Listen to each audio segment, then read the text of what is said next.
become secure, I have to have value. I want to be worth something. I want to be worth enough to attract the attention of others.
Ó Senhor, as tuas declarações, e me sinto alarmado.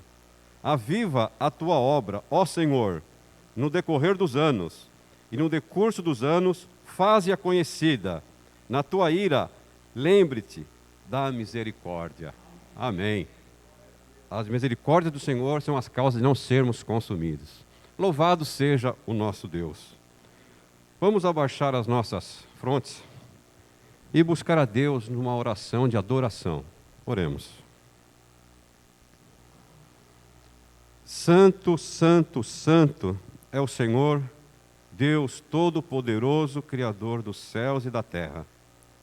Nós te louvamos, ó Pai, nós te bendizemos, porque só o Senhor é Deus, um Deus de majestade, um Deus de bondade excelsa, um Deus Todo-Poderoso. Nós te buscamos, ó Pai, neste momento, para te adorar.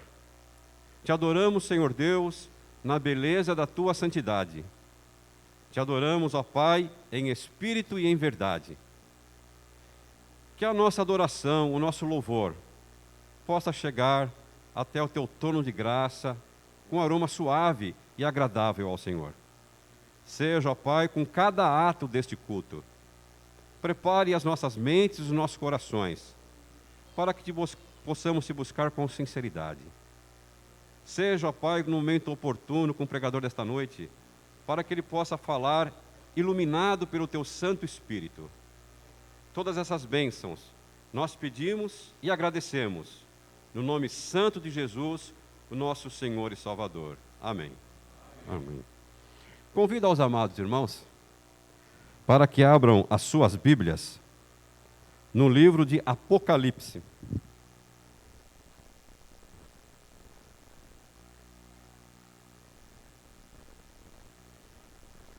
Apocalipse,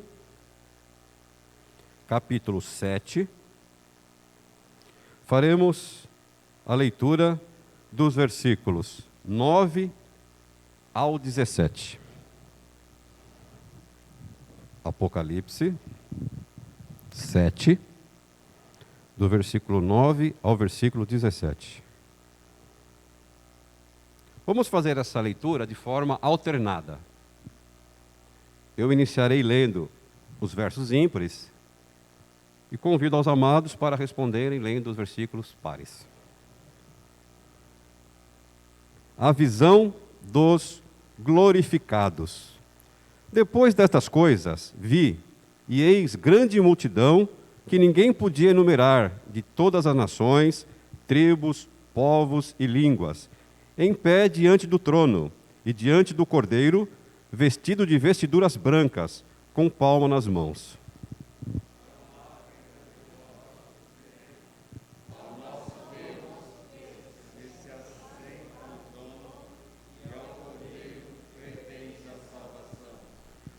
Todos os anjos estavam de pé, rodeado o trono, os anciãos e os 4 seres viventes, e ante o trono se prostraram sobre o seu rosto e adoraram a Deus. Dizendo: Amém. O louvor e a glória e a sabedoria e as ações de graças e a honra e o poder e a força sejam nosso Deus pelos séculos dos séculos. Amém. Um dos anciãos tomou a palavra dizendo: Estes que se vestem de vestiduras brancas, quem são e de onde vieram? Meu Senhor, tu sabes. Ele então me disse: São esses os que vêm da grande tribulação, lavaram suas vestiduras e as alvejaram no sangue do Cordeiro. Razão, porque se acham diante do trono de Deus e o servem de dia e de noite no seu santuário. E aquele que se assenta no trono estenderá sobre eles o seu tabernáculo. Jamais terão fome, nunca mais terão sede, não cairá sobre eles o sol, nem ardor algum. Pois o Cordeiro que se encontra no meio do trono os apacentará e os guiará para as fontes das águas da água da vida. E Deus lhes enxugará dos olhos toda lágrima. Amém? Amém. Glória a Deus, louvado seja o nosso Deus. Esse é o Deus que servimos. Um Deus todo-poderoso, um Deus de majestade excelsa. Estamos aqui para adorar, para louvar, para cultuar a este Deus maravilhoso. Nós iremos agora louvá-lo através de cânticos. Passamos a palavra para o grupo de louvor.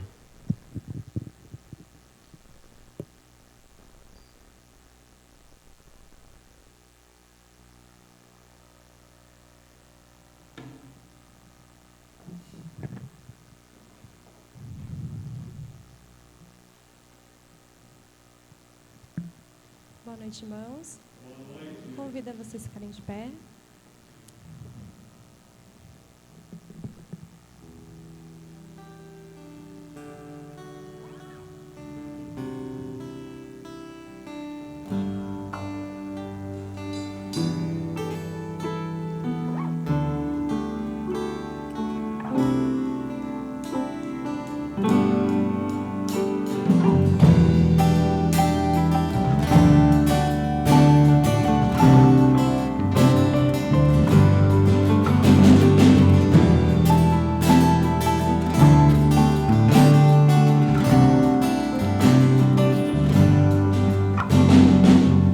Antes de eu falar, tu cantava sobre mim.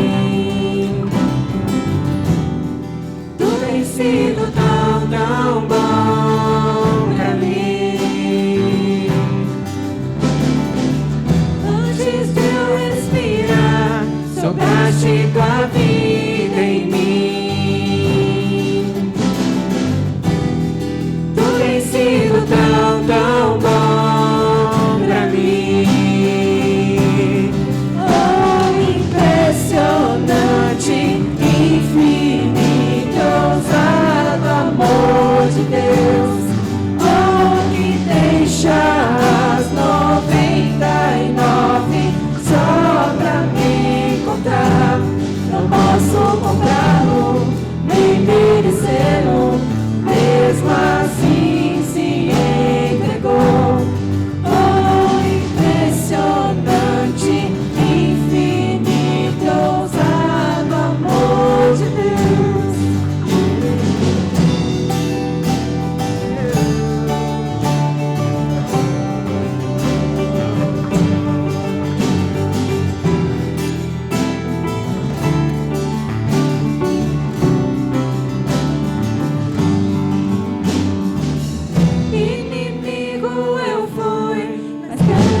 estávamos perdidos, ó Pai. E o Senhor tinha um propósito lindo em nossas vidas, ó Pai. Obrigada, Senhor Jesus, por nos ter encontrado e hoje somos achados em você, ó Deus. Glórias te damos, ó Senhor, por tudo que o Senhor é em nossas vidas, ó Pai. Grandioso é, soberano em nossas vidas, ó Deus. Santo, santo é o teu nome. Hoje cantamos porque sabemos e reconhecemos o que o Senhor é em nossas vidas, ó Pai. Aleluia, Senhor Jesus. Aleluia, porque o Senhor não deixa aquele que está perdido, ó Pai. O Senhor vai em busca dele, ó Deus. Obrigada, Senhor Jesus, por esse amor infinito. Nós te agradecemos, em nome de Jesus.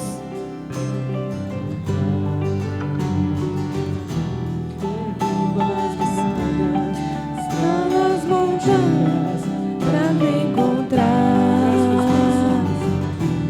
Diga. Está nas montanhas pra me encontrar. Derruba muralhas, destrói as mentiras pra me encontrar. Aleluia. Santo é o teu nome, Jesus.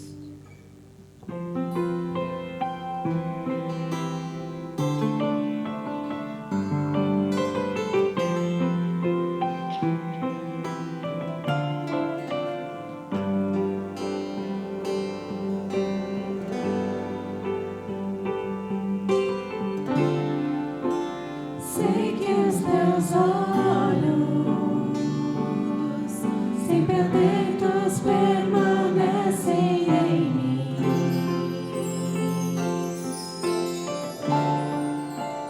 E os teus ouvidos estão sensíveis para ouvir meu clamor. Posso até chorar,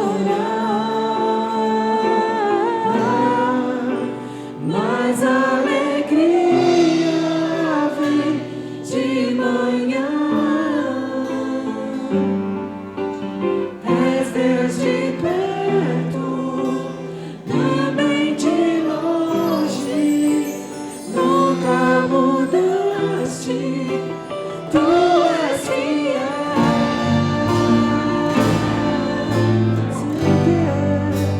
Deus de aliança, Deus de promessas, Deus que não é homem pra mentir. Tudo pode passar, tudo pode mudar, mas tua palavra vai se cumprir.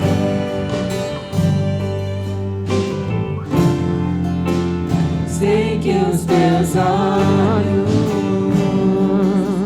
sempre atentos, permanecem em mim.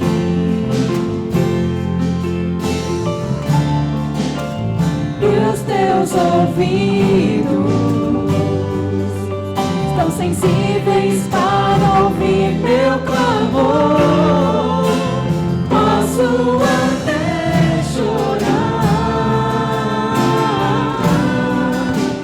mas a alegria vem de manhã.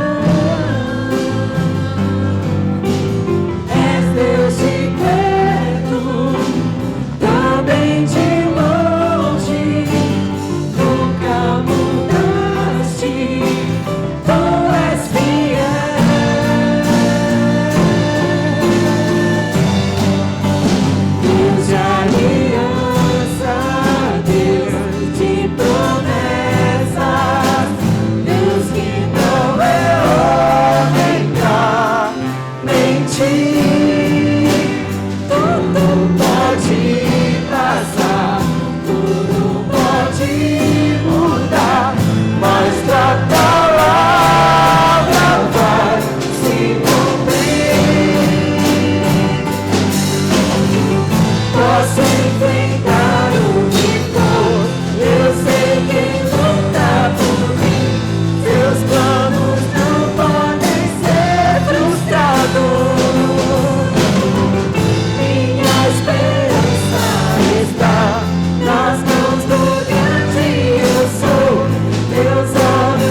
Pode se sentar.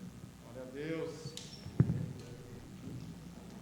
Uma boa noite a todos. A graça e a paz do Senhor Jesus esteja conosco nesta noite. Que o Senhor Jesus seja o centro em todos os momentos dessa noite. Que você seja edificado pela palavra do Senhor. Que nesta noite feliz, neste santo lugar, como diz o corinho, você possa ter um encontro marcado com Deus.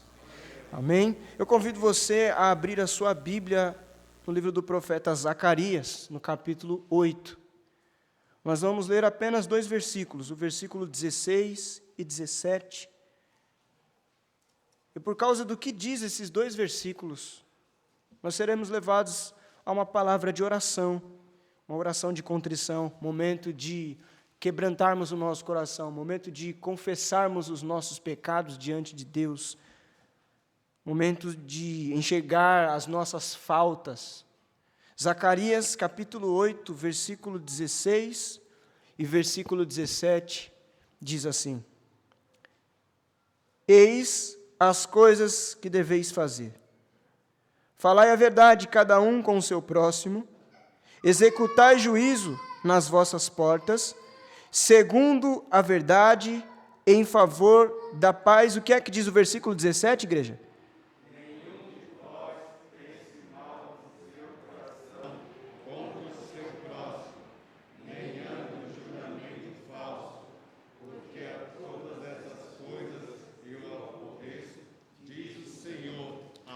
Amém. Quem nos diz isso é o profeta Zacarias? Não, assim diz o Senhor. O texto diz que há coisas que aborrecem o Senhor. E o texto iniciou dizendo no versículo 16: Eis aí o que vocês devem fazer. E muitas vezes, como nós vimos hoje de manhã, naquela palavra sobre Pedro fracassar, muitas vezes nós não conseguimos falar a verdade para com o próximo, executar juízo nas vossas portas, como a palavra de Deus sugere, em favor da paz. Às vezes nós acabamos fazendo o que diz o versículo 17, pensando mal no nosso coração contra o nosso próximo, dando falso juramento, falso testemunho, e o Senhor se aborrece de todas essas coisas. Isso não é uma coisa que é restrita a uma só pessoa. Tanto eu quanto você podemos ser pegos nessas práticas que aborrecem o Senhor. E se você já se deparou com esse momento na sua vida, de examinar o seu coração e perceber o quão fraco, o quão falho, o quão pecador, o quão necessário é que o Espírito do Senhor conduza a sua vida, este é um bom momento para você confessar os seus pecados ao Senhor. Se você reconhece que somente por meio de Cristo Jesus, você então terá essa vida agradável a Deus, onde não há mais aborrecimento ao Senhor, é momento de apresentar o seu coração diante de Deus, e dar nome aos seus pecados, e dizer: Senhor, me perdoa.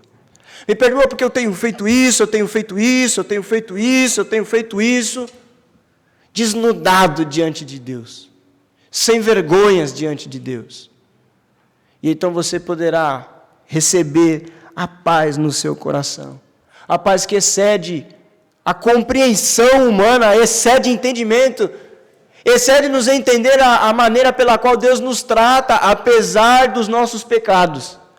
Quão amoroso Ele é, como nós cantamos no momento de louvor, um ousado amor que deixa as 99 e me busca, ainda que eu esteja errante, ainda que eu me afastei. Ainda que Adão pecou e se escondeu atrás do arbusto, Deus foi lá atrás dele e disse: Adão, o que é que você está fazendo aí? Deus te chama, Deus te socorre, Deus te busca, porque você é sim amado. Mas veja que Adão, depois dessa situação, passou a sofrer uma amarga maldição da parte de Deus, porque não confessou o pecado. Deus deu desculpas e desculpas e desculpas. Não disse a verdade. Fale abertamente com Deus agora. Diga a verdade. Só Ele sabe o que se passa no seu coração. Só Ele sabe o que se passa na sua mente. Ele sim tem contemplado todos os segundos da sua vida. E que nesse momento você possa gozar de um momento de muita intimidade com Deus. Eu queria pedir ao nosso irmão, presbítero Adolfo, para que ele conduzisse a igreja nesse momento de oração, de contrição. E você faça também a sua oração.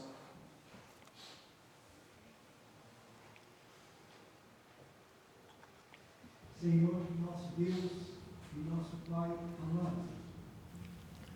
O Senhor que é o nosso Criador, e que a Tua Palavra nos ensina que o Senhor conhece a todos nós, ó Deus, conhece o nosso assentar, o nosso levantar, aonde nós estamos e o que estamos fazendo. Amém. E o Senhor nos olha com amor de misericórdia. Amém. Para nos ajudar na nossa caminhada, no tempo que o Senhor nos concede viver sobre este mundo, ó Deus. Amém. Por isso, Senhor, nosso Deus e Pai, neste momento, numa oração de abertura do nosso coração diante do Teu altar sagrado, nós te pedimos que o Senhor nos ajude. Amém. Continua, Senhor, nosso Deus e Pai, com a Tua misericórdia sobre nós. Segura, Senhor, nosso Deus e nosso Pai, as nossas mãos, para que nós não venhamos a nos desviar dos Teus santos caminhos. Abençoa a Tua igreja sobre a face da terra, o Teu povo espalhado por este grande universo. Abençoa a Tua igreja aqui neste local, neste momento reunida, os Teus filhos para Te prestar culto, que somente ao Senhor é devido. Amém. Aceita, Senhor, a nossa adoração. Abençoa o Teu servo Petrônio Júnior, Deus, ilumina-o com Teu Santo Espírito, para que ele possa nos trazer a mensagem do Senhor. Amém. Que ele possa se esconder atrás da cruz de Cristo. Amém. Perdoa, Senhor, os nossos pecados, nós suplicamos estas bênçãos em nome de Jesus, o Teu Filho amado, nosso Salvador. Amém, Senhor. Amém, amém, irmãos. Vamos cantar mais um hino ao Senhor, vamos cantar o hino de número 88, do Inário Novo Cântico, que fala sobre esse amor perene de Deus para conosco, como foi dito pelo nosso irmão Adolfo, um amor misericordioso. Você é convidado a se colocar de pé assim que o instrumento tocar e juntos cantaremos todos, como igreja do Senhor, esse amor de Deus por nós.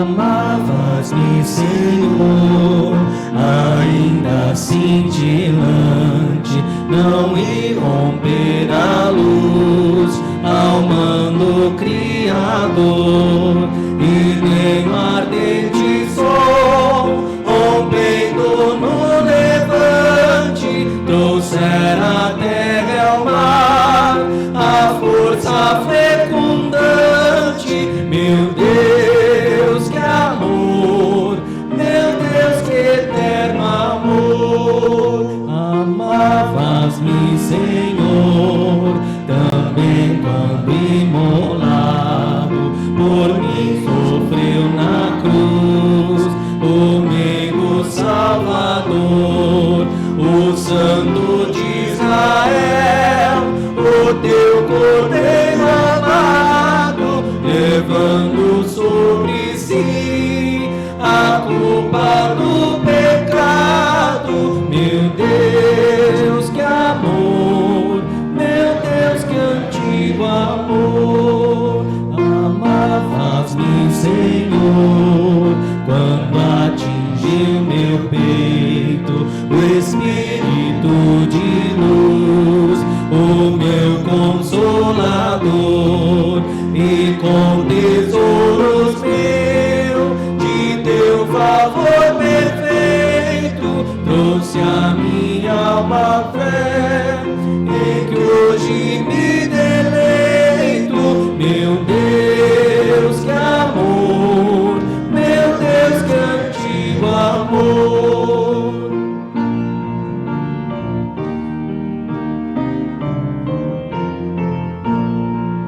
E sempre me amarás, porque jamais inferno ou mundo poderão ao Teu querer se opor ao teu decreto, ó Deus, ao teu decreto eterno, ao teu amor, ó Pai, ao teu amor superno, meu Deus, que amor é sempre todo amor.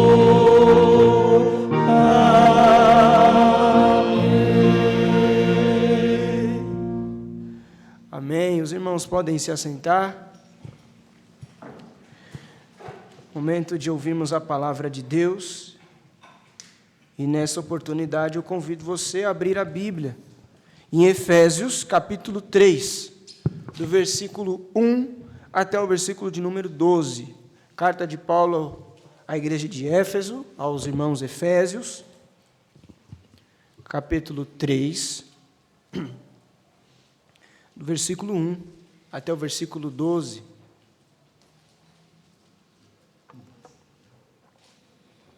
O sermão de hoje é demonstrando o poder do Evangelho.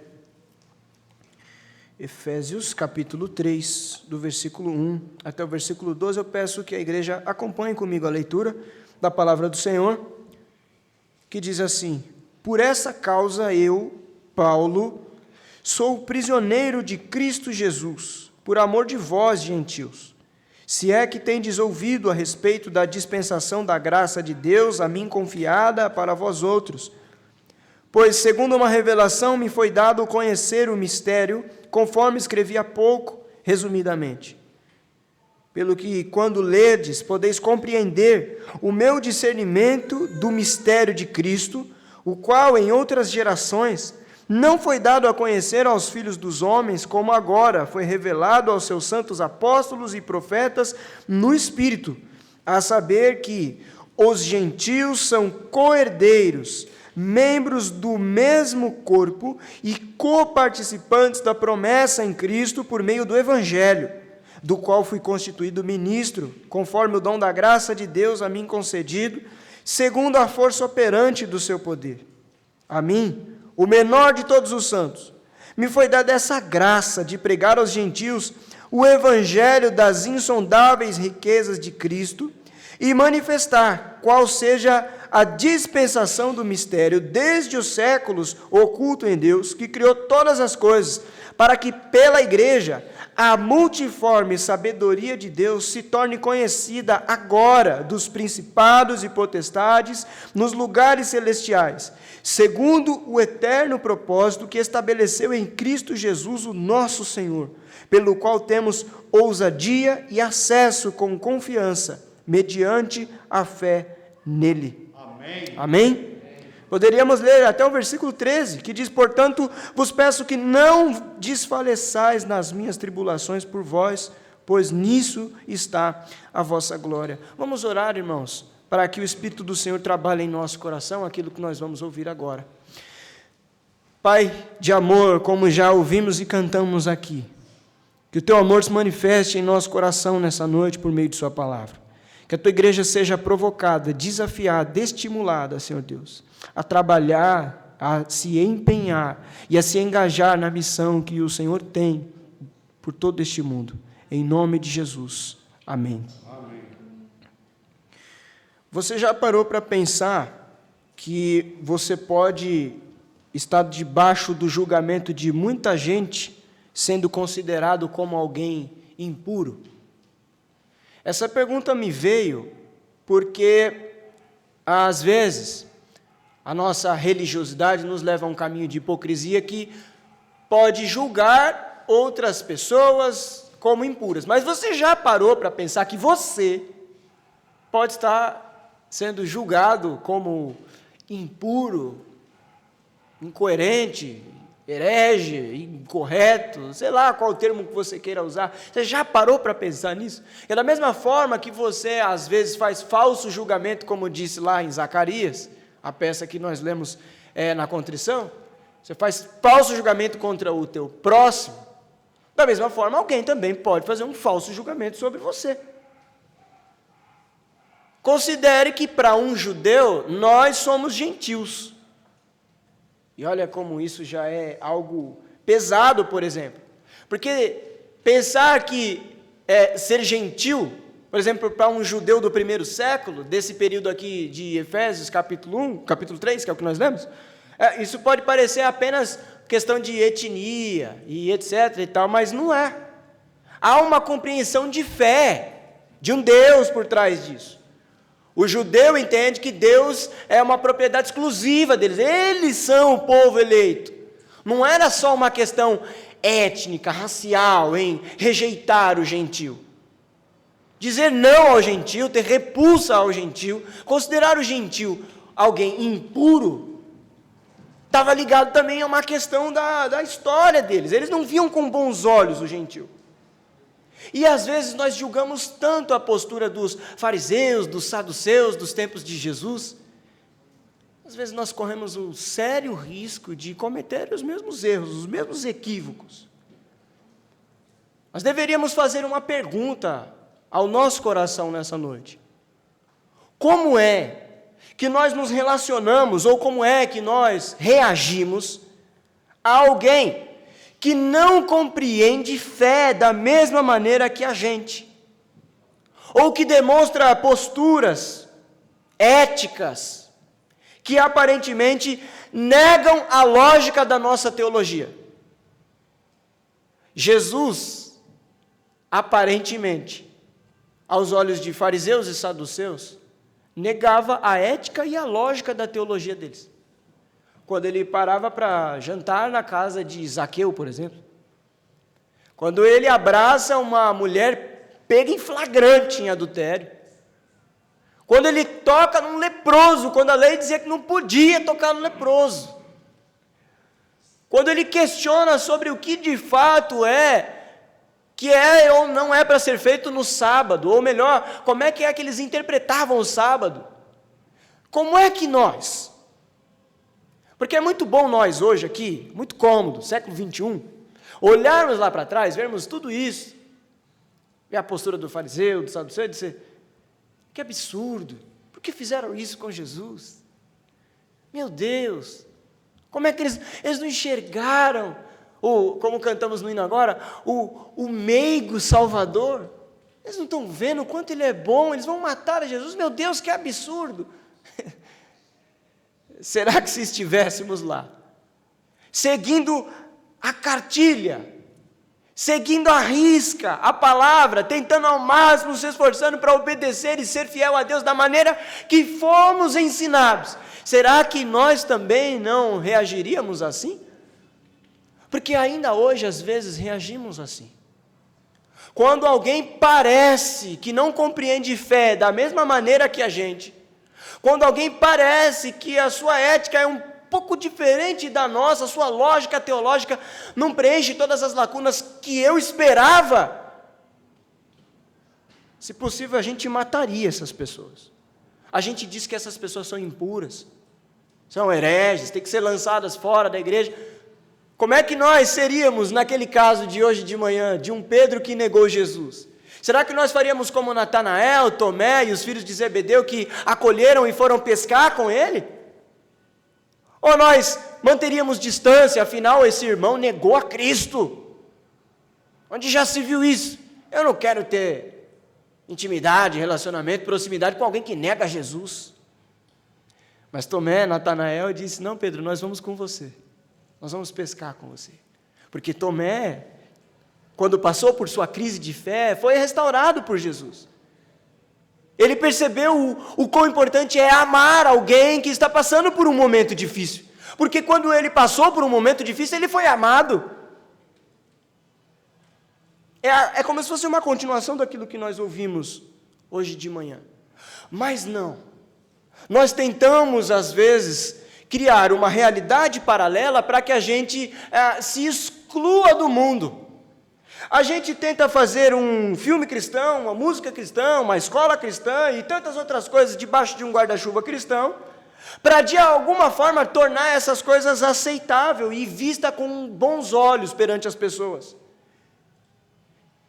Mas nós não percebemos a perigosa armadilha que essas coisas podem se tornar até mesmo distrações. E nós estamos tentando, às vezes, imitar o mundo, mas de uma maneira cristã. Quando o oposto é que deveria estar acontecendo. Quando o mundo tinha que estar olhando para a igreja e aprendendo algo conosco. O mundo jaz do maligno. O mundo tem tudo para aprender conosco, irmãos. Porque toda boa dádiva vem do Pai das luzes e nós somos filhos dele. Para nós então voltarmos ao texto e irmos aplicando passo a passo o que nós queremos extrair nessa noite. Eu faço uma pergunta. O que é que nós encenamos quando nós demonstramos a nossa fé? Como é que as pessoas leem a nossa fé no mundo? Como que as pessoas enxergam igreja em nós? O que é que nós transmitimos, expressamos, mostramos, encenamos quando nós demonstramos a nossa fé?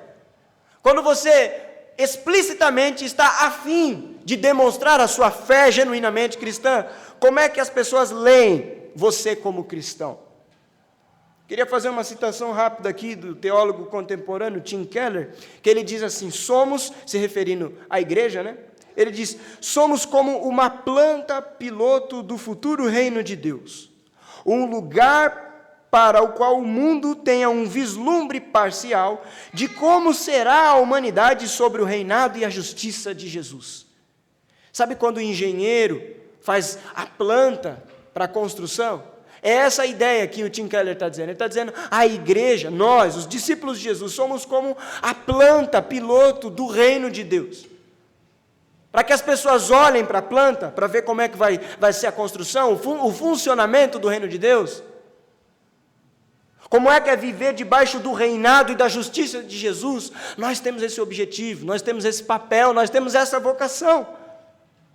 É isso que o mundo tem que ver ao olhar para nós, e não outras coisas. Então, amados irmãos, diante disso eu queria que você olhasse para o versículo 6, que é a partir dele, e ele é a chave, ele é o central do sermão de hoje, à noite, porque Paulo escreveu dizendo assim, que os gentios são co-herdeiros, membros do mesmo corpo e coparticipantes da promessa em Cristo por meio do Evangelho. Irmãos, isso não é qualquer tipo de afirmação. Como eu disse, inclusive essa aqui vai ser a chave para a gente encarar a verdade que Jesus quer escancarar na nossa cara aqui hoje.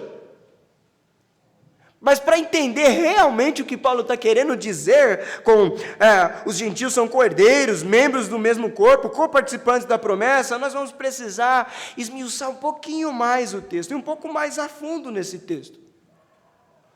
A nossa leitura se principiou no versículo 1, e Paulo escreveu dizendo, por esta causa eu, Paulo, que causa? Porque isso aqui é uma fala de justificativo. Por esse motivo, né? Por esta razão, por esta causa. Que causa, Paulo? Lembre-se, é sempre importante a gente olhar o contexto. Se ele está falando por esta causa, e nós estamos no capítulo 3, significa então que tem capítulo 1 e que tem capítulo 2, e que alguma coisa foi dito antes. E que é bem provável que essa causa que ele se refere, esse motivo que ele se refere, ou que ele vai tratar daqui para frente, tem tudo a ver com o que ele disse anteriormente. Mas você não precisa ler, a gente vai antecipar para ganhar tempo. O que Paulo está dizendo no capítulo 2 é que judeus e gentios são unidos em Cristo Jesus através da cruz. Esse é o resumo. Pronto. Lemos o capítulo 2 de Efésios. Ele está dizendo, judeus e gentios estão unidos em Cristo, por causa do poder da cruz. Por esta causa, eu, Paulo... Aí começa o capítulo 3. Por esta causa, eu, Paulo, sou prisioneiro. Ele está dizendo que ele é prisioneiro por causa deste evangelho, que diz que judeus e gentios podem ser irmãos em Cristo Jesus, na cruz. Olha só o que nós estamos construindo aqui. É isso que o apóstolo Paulo está afirmando. Esse é o evangelho que nós cremos. É esse o evangelho que nós devemos demonstrar. Ou melhor, nós devemos demonstrar o poder desse evangelho. Ou seja, os efeitos desse evangelho. O produto do evangelho em nós. Vamos fazer então a primeira aplicação desse texto. que é dizer, com certeza, que o poder do Evangelho transpõe a nossa formação cultural. É só você olhar no texto no versículo 8, porque Paulo disse assim: a mim, o menor de todos os gentios, me foi dada essa graça de pregar aos gentios o evangelho das insondáveis riquezas de Cristo. É a terceira vez, só nesse trecho que a gente leu, do versículo 1 ao versículo 12, que Paulo afirma categoricamente que ele foi chamado por Deus para pregar o evangelho aos gentios, especialmente aos gentios. É a terceira vez que ele está dizendo isso. Particularmente isso chama muito a minha atenção, se eu parar para considerar o judaísmo do apóstolo Paulo. Um judaísmo de qual em outros momentos ele vai dizer que é um judaísmo severo. Foi criado aos pés de Gamaliel, era fariseu, era hebreu de hebreus. A formação cultural, teológica de Paulo é robusta, é grande, ele sabe o que é ser um judeu, e ele também sabe o que é um gentil. E ele afirma categoricamente 3 vezes, só neste texto que nós lemos, que Deus o deu o privilégio, a graça de anunciar o evangelho aos gentios. Paulo era perseguidor de pessoas que não professavam a mesma fé que ele. Paulo odiava pessoas que não compartilhavam da mesma fé. Então, para Paulo dizer, de forma convicta, que ele vai pregar o evangelho aos gentios, alguma coisa aconteceu no coração desse homem. Não vai ser uma ideia que ele acordou um dia e disse: olha, hoje é um bom dia para pregar aos gentios, acho que é isso que eu vou fazer da minha vida. Esse homem deve ter tido uma experiência muito sobrenatural. Esse homem deve ter tido uma experiência de forma profunda com Deus que mudou a sua mente, que mudou o seu coração, que fez com que ele não olhasse mais para os gentios com uma maneira de querer matá-los, que fez com que ele não olhasse mais para qualquer tipo de gente que não professasse a mesma fé que ele, de forma odiosa, de forma hostil, mas que fizesse com que ele amasse os gentios, trabalhasse pelos gentios, se relacionasse com os gentios. Isso foi obra de Deus no coração de Paulo. Isso me lembra, inclusive, quando Pedro é levado por Deus a anunciar pela primeira vez o evangelho aos gentios, lá na casa de Cornélio. Quem se lembra dessa passagem lá em Atos capítulo 10, quando Pedro tem uma visão da parte de Deus, em que Deus mostra animais e diz para Pedro: come, mata e come. Pedro diz: eu vou matar algo impuro? Um judeu, né? E aí Jesus diz para ele: como é que você chama impuro algo que eu criei? E na verdade, o texto diz que isso se repete 3 vezes. E então Pedro é levado a ir para a casa de Cornélio, para pregar o evangelho para Cornélio. Mas é interessante é que Deus já tinha preparado o coração de Cornélio para receber Pedro. Cornélio já estava esperando Pedro. Quando Pedro chega na casa de Cornélio, Cornélio já estava esperando, ele já tinha deixado a família toda preparando. Parece que ele sentou a família toda na sala e disse: olha, Pedro está chegando aí para pregar o evangelho. O texto conta que Cornélio já tinha um certo tipo de apreço por Deus. Ele orava a Deus. Ele praticava boas obras, mas ele ainda não conhecia muito bem o evangelho do Senhor Jesus Cristo. E Deus então leva Pedro lá, na casa de Cornélio, um homem gentil. Não é um homem gentil qualquer, irmãos. É um centurião da guarda romana. Os guardas romanos mataram Jesus. Eu não sei dizer precisamente se Cornélio era um desses. A Bíblia não nos diz. Mas é gente desse tipo que Deus está levando a conhecer o evangelho. E aí lá em Atos 10, no versículo 44, não precisa abrir. A Bíblia diz assim: enquanto Pedro ainda estava falando essas palavras, o Espírito Santo desceu sobre todos os que ouviam a mensagem. Foi isso também que aconteceu com o apóstolo Paulo. O Espírito Santo desceu. Foi isso que aconteceu conosco, irmão, quando a nossa mentalidade foi transformada. Ou melhor, é isso que deve acontecer se a sua mentalidade ainda não foi transformada. E eu creio que ao ouvir essas palavras, o Espírito Santo do Senhor possa descer sobre a sua vida e a sua mentalidade venha a ser transformada, para que você não venha mais caminhar errante, para que você não venha mais seguir um caminho que não é caminho de vida, é caminho de morte. O problema, irmãos, é que às vezes nós tomamos meras diferenças ou preferências culturais, e biblicamente falando, elas às vezes não são boas e nem são más. E o problema é que a gente enxerga essas coisas às vezes como grandes virtudes, e aí a gente deprecia o outro. A gente diz que o outro é impuro só porque ele não é nos moldes que eu gostaria que ele fosse. A gente acaba inferiorizando as culturas, inferiorizando as pessoas. É por isso, irmãos, é por essa causa que a graça de Deus e o Espírito Santo, é só Ele que pode pegar pessoas de diferentes etnias, de diferentes orientações sexuais, diferentes idades, diferentes de formação cultural, seja lá onde for. Eu não sei se vocês se lembram, o primeiro texto que a gente leu na adoração, Apocalipse capítulo 7, a visão de João. O que tinha diante do trono do Cordeiro? Todas as tribos, povos, línguas, raças e nações. E eles estavam ali não porque eles eram bonitos, não porque eles eram bonzinhos, não porque eles eram dessa ou daquela denominação, mas porque o sangue do Cordeiro fez com que eles estivessem lá. Isso reforça a tese de Paulo de dizer, gentios e judeus são unidos pelo sangue do Cordeiro, na cruz do Calvário. Então uma revolução moral, uma revolução espiritual acontece em nós, quando o Espírito Santo vem sobre nós, irmãos. Então, é certo afirmarmos que o poder do Evangelho transpõe a nossa formação cultural. Precisamos então anunciar o Evangelho e crer na graça de Deus. Outra coisa que nós podemos perceber nesse texto é o que está no versículo 10. O versículo 10 diz assim, para que pela igreja a multiforme sabedoria de Deus se torne conhecida agora dos principados e potestades nos lugares celestiais. O poder do Evangelho redefine as nossas relações. Se o Evangelho, ele transpõe a nossa formação cultural, então isso ele faz de que forma? Redefinindo a maneira pela qual nós nos relacionamos com os outros. O objetivo da igreja é exibir no mundo a sabedoria de Deus. Como a gente disse na introdução, naquela citação que eu fiz do Tim Keller, dizendo que a igreja é um plano piloto do reino de Deus, lembra? Então, não se restringe a uma forma, mas é diversificada na maneira pela qual se manifesta.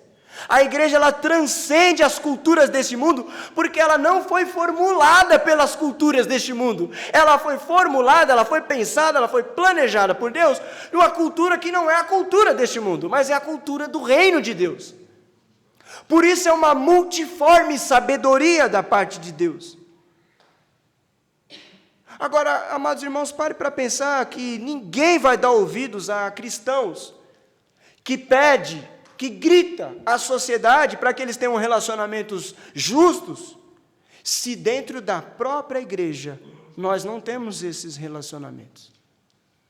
Como é que a sociedade vai olhar para nós e termos como exemplo, como luz do mundo, se nós não estamos manifestando luz a esse mundo? Se nós também estamos confusos entre nós mesmos? Se nós não pregarmos o Evangelho pelo poder do Espírito Santo, e se nós pararmos de só se basear nas nossas argumentações, se nós ficarmos nesse caminho de ter base no nosso argumento, e tirar o Espírito Santo de cena, a gente vai ser muito seletivo no nosso testemunho. A gente vai dizer, esse aqui merece ouvir, esse aqui não. A gente vai querer manter distância daqueles que Deus quer alcançar. Lembra Ananias, quando foi chamado por Deus para ir lá na casa de Judas falar com o tal do Saulo de Tarso, que é esse homem que escreveu isso aqui? Deus disse a Ananias, eu preciso de você. Vai lá na rua direita, na casa de Judas, tem um homem chamado Saulo de Tarso. Não, fala de novo o nome dele. Saulo de... Eu não vou, não. Que isso, Deus? Esse homem estava um dia desses vindo para cá para matar a gente, agora você quer que eu vou lá falar com ele? Vai, porque para mim ele é um vaso escolhido.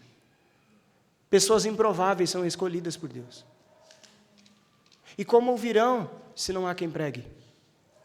E eu e você, nós somos chamados a pregar o Evangelho a toda criatura, e não só a algumas criaturas, e não só a algum tipo de gente, mas a toda criatura. Deus quer tornar o seu nome cada vez mais famoso por todo esse globo, e é você quem deve fazer isso. Se é que o poder do Evangelho invadiu o teu coração, nós precisamos ser testemunhas verdadeiras do Evangelho, irmãos. Toda forma de inimizade, toda forma de separação foi apaziguada por Cristo Jesus. A nossa justificação não é a nossa cultura, irmãos, é Cristo Jesus. Ele derrubou a parede, Ele nos reconciliou com Deus, Ele anulou no seu corpo a hostilidade dos homens, e isso Ele fez quando você e eu éramos pecadores. Ele fez isso quando eu e você estávamos nus, perdidos, mortos, quando nada de belo havia em nós, quando nada podíamos fazer. Ele veio até nós, Ele largou as 99 ovelhas e veio para nos salvar. Porém, quando Ele nos acolheu em sua família, nós recebemos uma veste nova, uma veste de louvor, irmãos. Então nós não temos apenas que nos darmos bem uns com os outros, nós precisamos redefinir os nossos relacionamentos, porque nós somos novas criaturas da nova criação, do porvir. E nós temos comunhão uns com os outros, não por preferência, mas por causa do sangue de Cristo Jesus. Você não tem que se dar bem comigo, porque eu tenho os mesmos gostos que você. Ou se dar bem com essa pessoa que está sentada ao seu lado, ou atrás de você, ou na sua frente, porque ela gosta do mesmo tipo de música que você, ou porque ela frequenta a mesma igreja que você. Nós temos que ter comunhão uns com os outros por causa do sangue de Cristo Jesus. E lá fora, as pessoas procuram afinidade, intimidade, amizade uns com os outros por preferências, por gostos. Se gosta da mesma série que eu, se gosta da mesma música que eu, se vive no mesmo bairro que eu, se ouve o mesmo tipo de música que eu. É seletivo, mas o cristão não é chamado a ser seletivo. O cristão é chamado a dar testemunho a toda criatura, porque Cristo derrubou o muro da inimizade. Isso está escrito lá no capítulo 2. É essa causa que Paulo se refere quando ele diz: por essa causa eu estou preso, porque eu, como um judeu, estou pregando a gentios, e eles não se conformam com isso e me mandaram me prender. É por essa causa que eu estou preso. Mas eu não mudei as minhas convicções. Eu continuo acreditando que judeu e gentios são unidos em Cristo Jesus por causa do poder da cruz. Então, irmãos, para concluir, nós só demonstraremos o poder do Evangelho quando nós crermos que por meio dele, por meio do Evangelho, pessoas como eu, pessoas como você, pecadores reais, podem ser membros do mesmo corpo e coparticipantes da promessa em Cristo Jesus, que veio a esse mundo para nos libertar, inclusive, dessa escravidão de inimizade que faz com que não enxerguemos a beleza de Deus em cada criatura. Gênesis 1 diz que Deus criou a humanidade à sua imagem e semelhança. Que você seja levado por Deus nessa noite a refletir um pouco mais sobre as relações que você tem tido com o mundo e com as pessoas. Ame o mundo, sirva ao mundo. Mas não é a conotação de amar o sistema mundano, como João condena e como nós estamos estudando aqui às quartas-feiras, de não ameis esse mundo, nem o que nele há. Não é essa a ideia de amar o sistema do mundo. É ame o mundo enquanto criação de Deus, as criaturas de Deus. Ame o mundo, ame a natureza, ame as pessoas, porque são coisas criadas por Deus, testificam a glória e a beleza do nosso Deus. As pessoas lá fora, elas não são impuras, elas não são indesejáveis, elas não são descartáveis. Elas precisam ser encontradas e alcançadas pelo Evangelho. Cristo veio para os perdidos, Cristo veio para os que têm fome, Cristo veio para dar vida a quem está morto. Esse é o poder do Evangelho. Só assim nós verdadeiramente demonstraremos o poder do Evangelho, e não enquanto nós ficarmos fechados dentro dos nossos clubes, dos nossos clãs, das nossas tribos, produzindo culturas para nós mesmos e não comunicando nada para eles lá fora.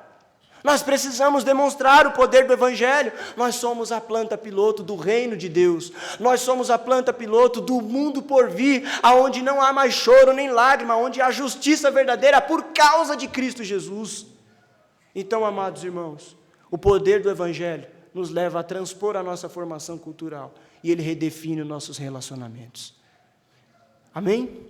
Amém. Aleluia, glória a Deus. Eu queria convidar aqui na frente o grupo de louvor para que a gente pudesse cantar a última canção dessa noite.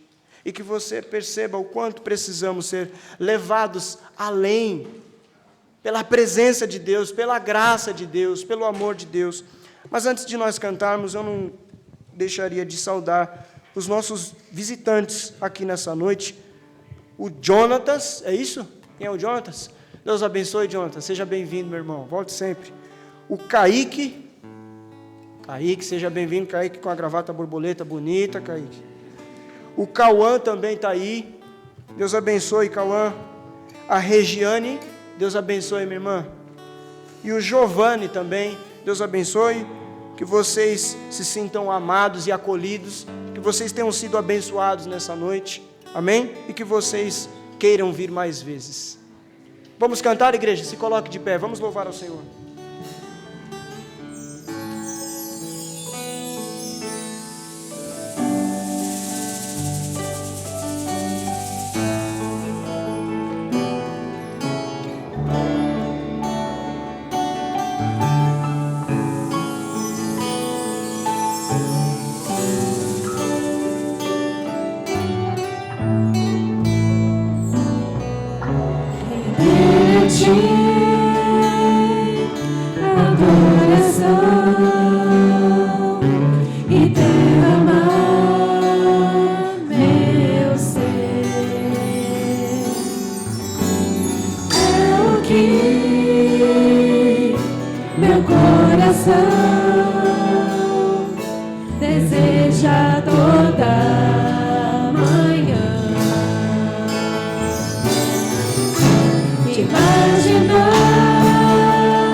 mais profundo, intimidade contigo, ó Senhor.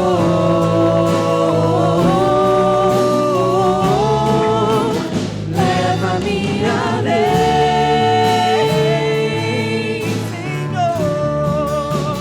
Leva-me além.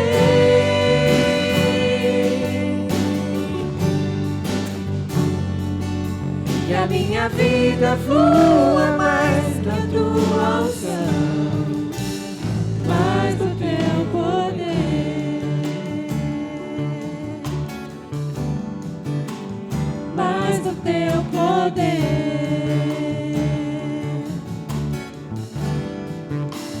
Leva-me além.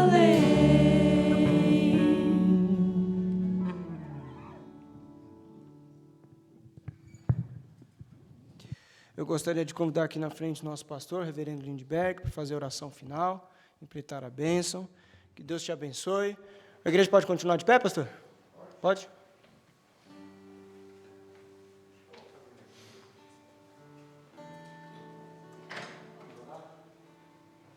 Senhor Deus e Pai, graças te demos, porque a tua palavra foi aberta, lida e explicada esta noite neste lugar. Desde amanhã que a tua igreja está reunida neste lugar, para honrar e glorificar o teu nome. E iremos sair daqui para os nossos lares, Senhor, debaixo dos teus cuidados, sabemos disto. Sabemos que nos darás uma noite de descanso. E se porventura, Senhor, vier algum mar turvo, alguma água turbulenta, a tua mão está pronta a nos segurar. Assim, encerramos este dia de serviço a ti e esperamos que a alegria que está no nosso coração seja a alegria no alto da tua glória, por receber como aroma suave este culto que os teus servos falhos e fracos o fazem redimidos no Senhor e com o auxílio do Santo Espírito, em nome de Jesus. O amor de Deus, o Pai, a graça toda suficiente do Deus Filho, as consolações sempiternas do Espírito Santo de Deus, seja com este amado rebanho, especialmente com a família que nos visita, com os amados que buscam consolo pelas famílias enlutadas, pelos enfermos, pelos que procuram o pão de cada dia. Que esta graça seja com este povo amado, que esta bênção sobeje nesses lares, hoje e pelos séculos dos séculos.